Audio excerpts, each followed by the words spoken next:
السلام علیکم all of you۔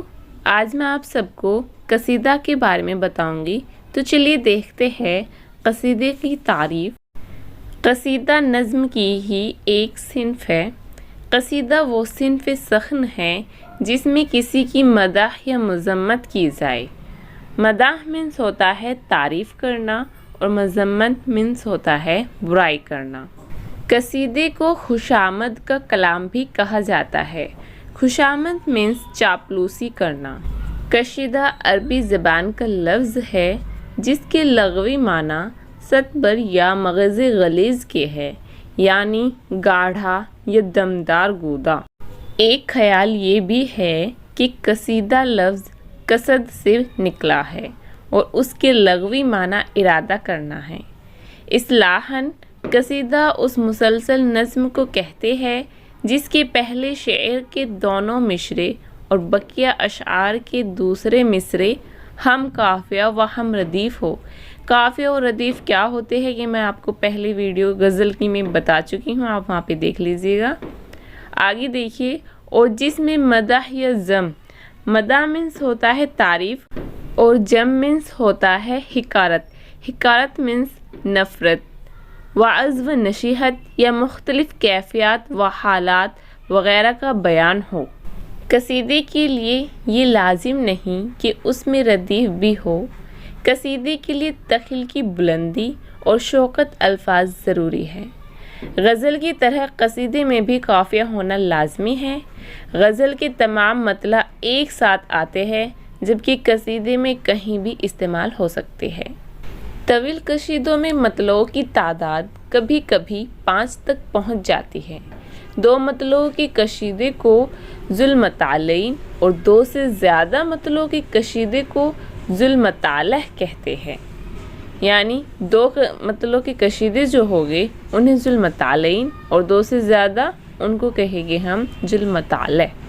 قصیدے میں اشعار کی کم سے کم تعداد 21 ہے اور زیادہ کی کوئی حد نہیں، یعنی جب بھی آپ قصیدہ لکھیں تو اشعار کی تعداد 21 سے کم نہیں ہونی چاہیے، اور آپ جتنے چاہے اشعار لکھیں اس کی کوئی حد نہیں۔ عربی شعراء قصیدے کی ابتدا میں عشق یا اشعار لکھتے تھے جن کو تشبیب کہتے تھے، پھر کسی سلسلے سے ممدوح کا ذکر کرتے تھے، اس کو تخلیص، تخلص یا مخلص کہتے تھے۔ اس کے بعد ممدوح کی تعریف ہوتی تھی جس کو مدح یا تمہید کہتے تھے۔ آخر میں دعا پر خاتمہ کلام ہوتا تھا جس کو براۃ الختام یا حسن المقطع کہتے تھے۔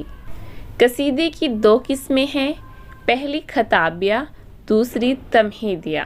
خطابیہ قصیدہ وہ ہوتا ہے جس میں شاعر تمہید باندھے بغیر مدح یا حضو شروع کر دیتا ہے۔ تمہید کیا ہوتا ہے؟ جس میں یعنی آغاز یا ابتدائی حصہ کو ہم تمہید کہتے ہیں، جس میں اصل موضوع پر اظہار خیال سے پہلے کچھ کہا جائے، وہ ہمارا تمہید ہوتا ہے۔ لیکن خطابیہ میں کیا کرتا ہے شاعر؟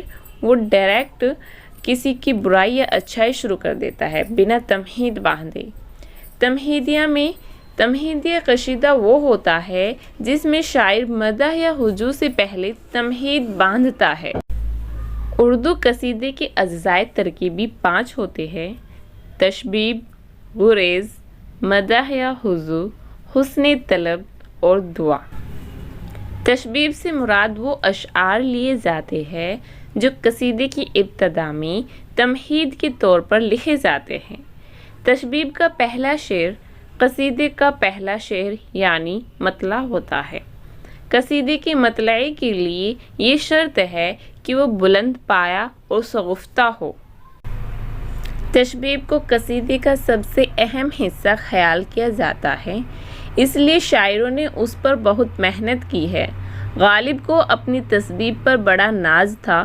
انہوں نے بہادر شاہ ظفر کی مدح میں ایک قصیدہ لکھا ہے جس کی تشبیب بہت دلکش ہے۔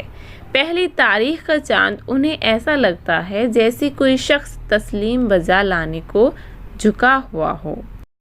وہ اپنے ان الفاظوں کو شعر میں اس طرح لکھتے ہیں: ہام نوشین ہم اس کا نام جس کو تو جھک کے کر رہا ہے سلام۔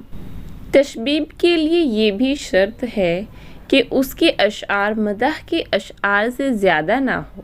تشبیب کے بعد شاعر مدح کی طرف قدم بڑھاتا ہے، وہ براہ راست مدح شروع نہیں کرتا بلکہ بات سے بات پیدا کر کے مدح کی طرف آتا ہے۔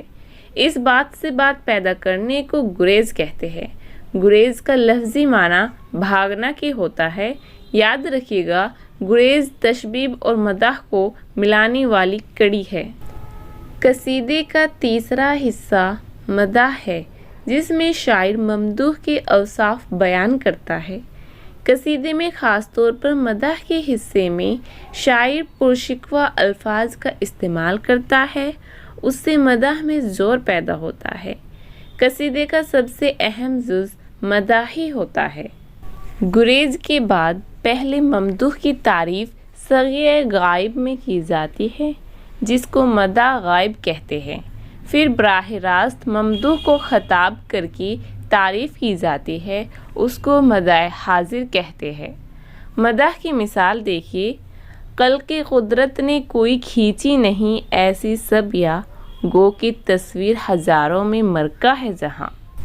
قصیدے کا چوتھا جز مدعا یا عرض مطلب ہے، جس میں قصیدہ نگار اپنا مدعا بیان کرتا ہے، لیکن مدعا قصیدے کا لازمی جز نہیں۔ جیسے غالب نے ایک قطعے میں اپنی مالی مشکلات بیان کرنے کے بعد کہا ہے: میری تنخواہ کیجیے ماہ بے ماہ، تانا ہو مجھ کو زندگی دشوار۔ قصیدے کا آخری جز دعا ہے، جس میں شاعر اپنی ممدوح کو درازی عمر یا بلندی اقبال وغیرہ کی دعا دے کر قصیدہ ختم کر دیتا ہے۔ قصیدہ عربی شاعری کی پیداوار ہے، جو فارسی کے توسط سے اردو تک پہنچا ہے۔ قصیدے کا آغاز و ارتقاء: قصیدے کا آغاز دکن سے ہوتا ہے۔ دکن میں قلی قطب شاہ پہلے کشیدہ گو شاعر ہے۔ یہ گولکھنڈ یعنی قطب شاہی حکومت کے 5ویں بادشاہ تھے۔ قطب شاہی حکومت کے 8 بادشاہ رہے ہیں، یاد رکھیے گا۔ سب سے پہلے تھے سلطان قلی قطب شاہ، اور سب سے آخری والے یعنی 8ویں بادشاہ جو تھے، ان کا نام تھا ابو الحسن تانا شاہ، لیکن قلی قطب شاہ 5ویں بادشاہ تھے۔ یہ پہلے صاحب دیوان شاعر ہے۔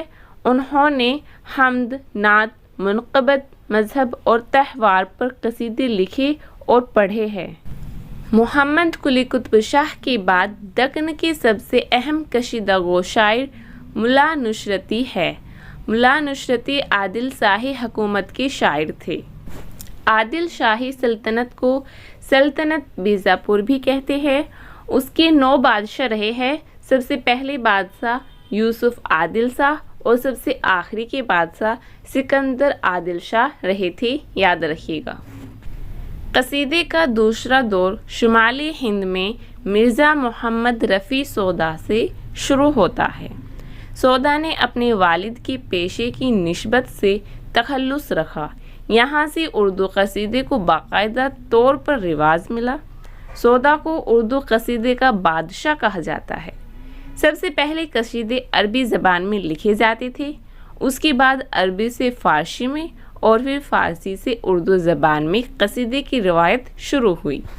یاد رکھیے گا، سودا کو اردو شاعری کا سب سے بڑا شاعر مانا جاتا ہے۔ ساتھ ہی سودا کو قصیدے کا امام یا قصیدے کا بادشاہ بھی کہا جاتا ہے۔ امپورٹنٹ پوائنٹس ہے، یاد رکھیے گا۔ اردو کی دوسری قدیم اصنافی سخن کی طرح قصیدے کے ابتدائی نمونے بھی دکنی شعراء کے یہاں ملتے ہیں۔ اردو کا پہلا قصیدہ گو قلی قطب شاہ کو قرار دیا گیا ہے۔ بعض لوگوں نے گواشی کو پہلا قصیدہ گو قرار دیا ہے۔ اردو کا باقاعدہ پہلا قصیدہ گو سودا کو قرار دیا گیا ہے۔